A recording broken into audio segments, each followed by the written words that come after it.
So let's first talk about why do we care about this condition and what are we trying to accomplish when we know somebody has this condition.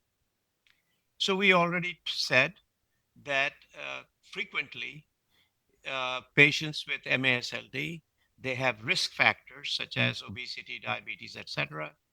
And this is the paradigm that has evolved where hypertension, vascular disease, diastolic dysfunction, heart failure with preserved ejection fraction, type 2 diabetes, chronic kidney disease were considered risk factors for MASLD. But really, the thought has evolved that these are not just risk factors, they are comorbidities. If you have one, you're likely to have another one of these conditions. And the more of these that you have, the more likely it is that the other conditions will, if they have not already developed, they are likely to develop in the future. So what connects all of these? Why do they all occur in the same patient? It is because they're all connected by the same root cause biology, which is metabolic stress, systemic inflammation, and fibrosis. So the metabolic stress generates tissue injury that leads to sterile inflammation that leads to progressive scarring. And each organ manifests with its own disease. And some manifest early, some manifest late, but depending on our specialty, we only focus on the organ of interest to us, and that has historically been the case. At the root cause is what we call diet-induced obesity. This is easy to see around, particularly in the Western world, where obesity is visually obvious. It's more challenging in Asia because usually following the conventional body mass index cutoffs, many patients actually do not meet those thresholds. And people have talked about this phenotype of lean MASLD. The MASLD itself cannot be lean. It's really MASLD in lean individuals. But if you look carefully, and all the studies that have been done carefully, even in Asia, most of those patients have increased visceral adipose tissue and they are metabolically already compromised. So while they are within the range for BMI to be okay, but they're metabolically unhealthy. So this is a physiologically unhealthy BMI state. Now, from a liver perspective, the likelihood of having liver related outcomes is linked to how scarred the liver is. So, as you can see from this long term prospective study, which still remains the only really large, but this is with all, about 1,770 patients or so, followed for median of 5, but up to 10 years, uh, where we found these show series of Kaplan-Meier curves showing the cumulative probability of decompensation and mortality.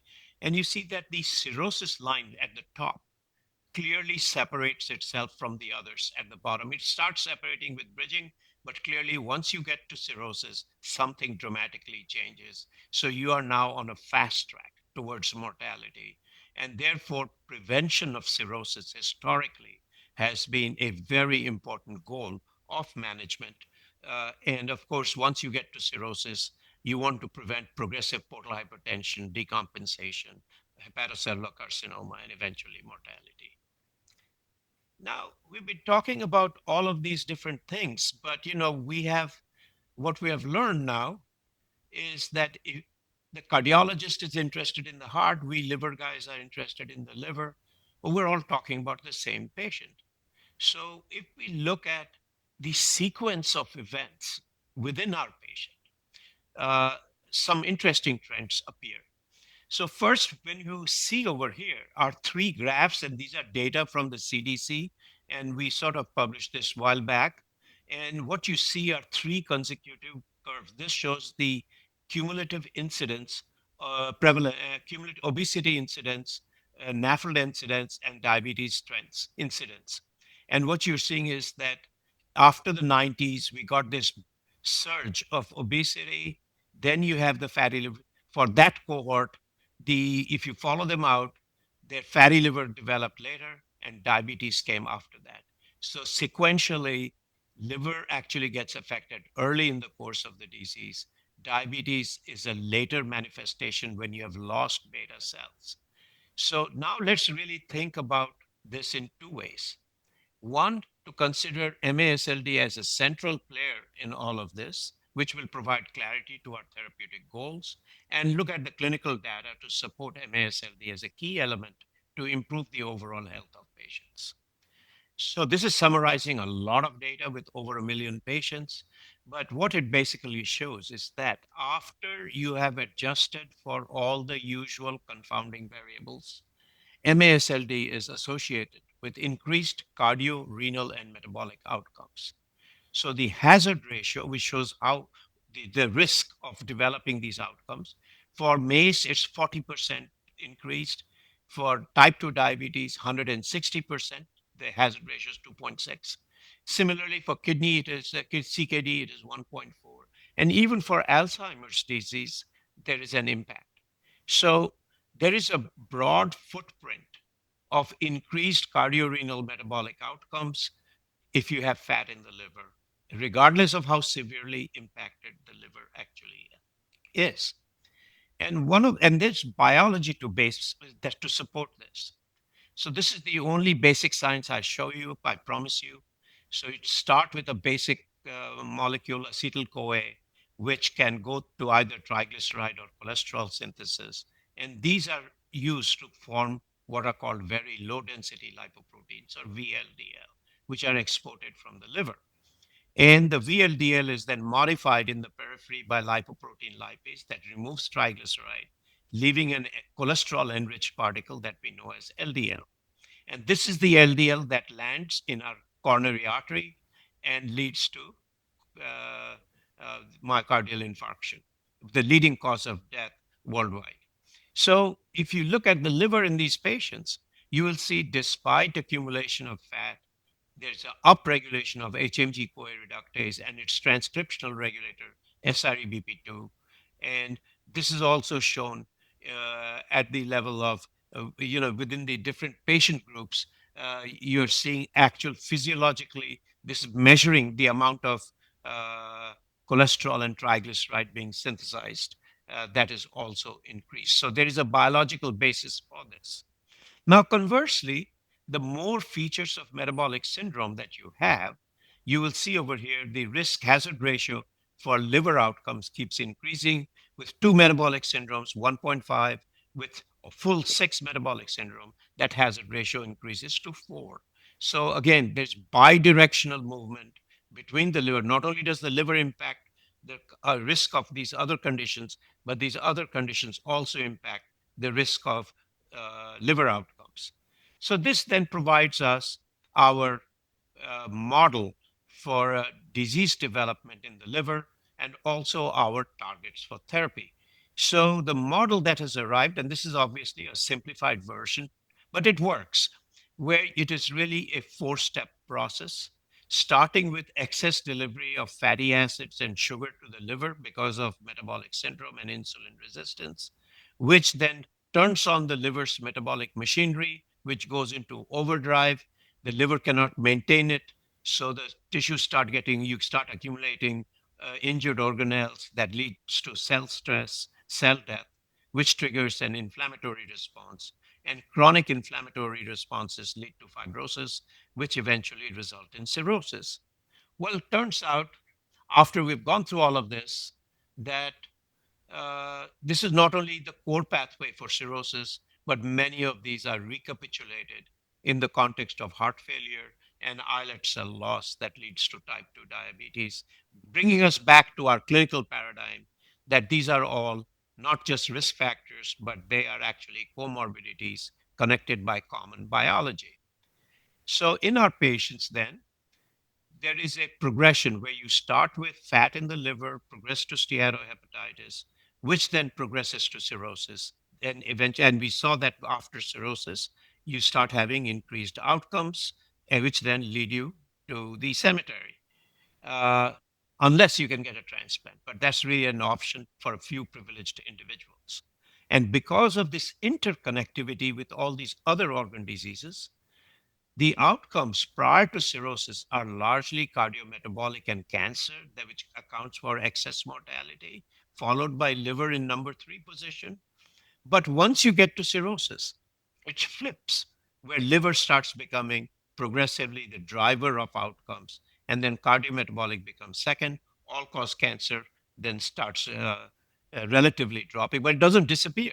It is still there.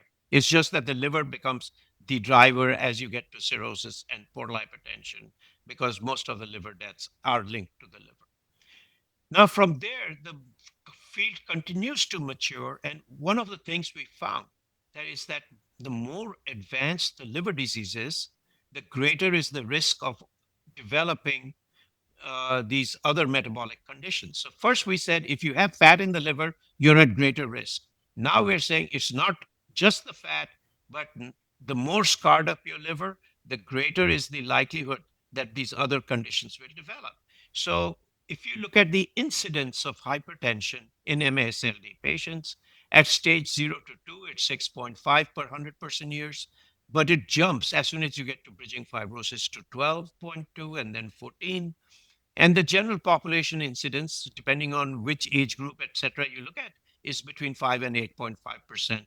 So a substantial increase in the incidence. And even in cirrhosis, which historically is a disease we associate with low blood pressure and a hyperdynamic circulation, at least in the compensate state, we are seeing a lot of hypertension develop in these patients. And there's early real world data that we presented at ASLD, which shows that with liver targeted therapies, you can actually decrease the probability of developing hypertension, new onset of hypertension, compared to propensity matched controls who did not get resmetirom. So this raises the possibility that we move from our original paradigm where the liver was down there with all the other organs as a comorbidity, but the liver is really developing, liver disease is developing upstream. So after the adipose tissue expansion, particularly visceral adipose tissue, there's crosstalk with the muscle that drives fat into the liver.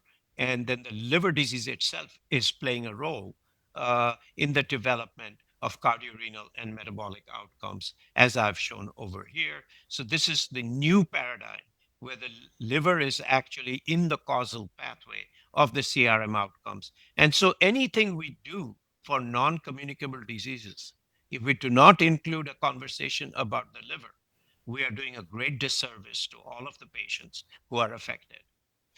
So these are the postulates we have shown for the temporal sequence. I've shown you that fat comes before the diabetes. We've looked at biological plausibility. I showed you data for cholesterol made in the liver. The bulk of our body's cholesterol is made in the liver. And then we've also shown the impact of treating upstream events. So hopefully I've established for you the Koch's postulates, if you will, for the liver being in the causal pathway. And one final layer of complication is that patients don't read the medicine textbooks, they don't live in clean buckets. So, in a real world, many of our patients also consume alcohol, particularly in countries where there is a culture of consumption of alcohol. And even at modest levels of alcohol consumption, the more metabolic risk factors you have in this heat map, you can clearly see your risk of outcomes continue to increase. So this has led to us revising the how we view this disease to moving to a three-axis model of MASLD. One is a end organ axis. So if you're a cardiologist, you can put the heart in the middle. If you're a kidney doctor, you can put the kidney in the middle. As liver doctors, we're putting the liver in the middle. So you go from steatosis to steatohepatitis, start scarring down your liver, get to cirrhosis, then either eventually that'll kill you or you get a transplant and then you get recurrent disease. The second axis is the etiological axis, where you have gene environment interactions, and these could be metabolic or alcohol. And then at each stage, regardless of the etiologic axis and end or wherever you are, there is a competing threat axis, which is based on how much vascular disease, heart disease, kidney disease, glycemic cancers, neurocognitive disease you have. So these are competing threats. There is no point focusing and getting obsessed about the liver if somebody is going to die in the next year from a heart attack. Conversely, there's no point fixing the heart if the person is going to get liver cancer a year from now. So we have to think about all of this together.